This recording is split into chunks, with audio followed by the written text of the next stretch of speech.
The government and private sector have entered into a 20-year agreement with 28 preferred bidders who make up the first tranche of a 3-window bidding process.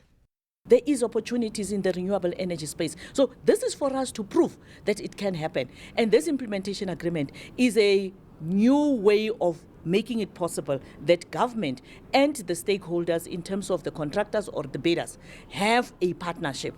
The 47 billion rand investment will provide roughly 1,400 megawatts of renewable energy to some 52 million people. The Pele solar power project in the small town of Tosrivier, for example, will produce 36 megawatts of this energy and will have enough capacity to power an estimated 33,000 homes. We chose Tosrivier because we felt that we could have the highest potential socioeconomic development impact there.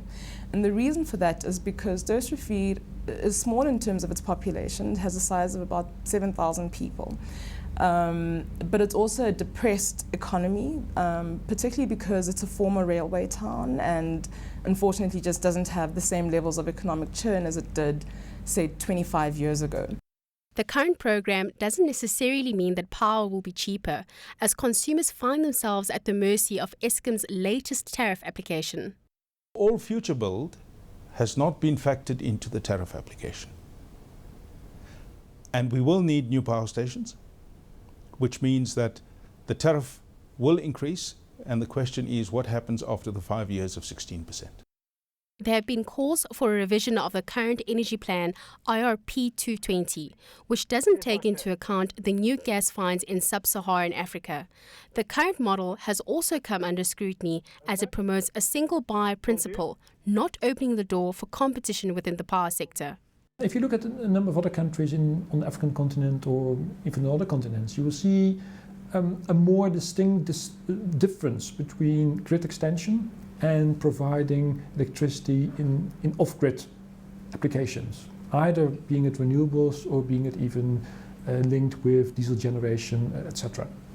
Some of the countries have provided or have collected additional money from the grid electricity with a rural electrification fund, for example, or a specific agency that looks into rural electrification.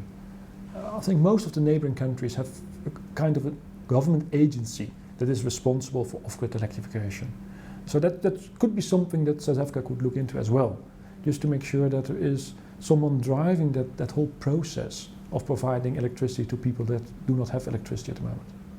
Despite the uncertainties and challenges in the procurement program, it's all systems go for the Pele Green Energy's solar power project in the Western Cape.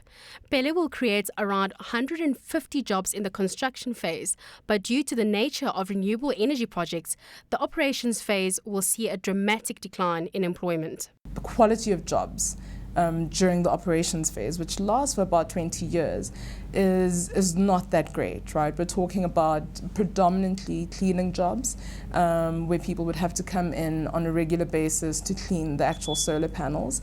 And the number there that we're looking at is around 40 people over a 20-year period. To uplift communities like Tosrivier, the procurement process has been structured where 1% of annual revenue is put towards socio-economic development and 0.6% is invested in enterprise development.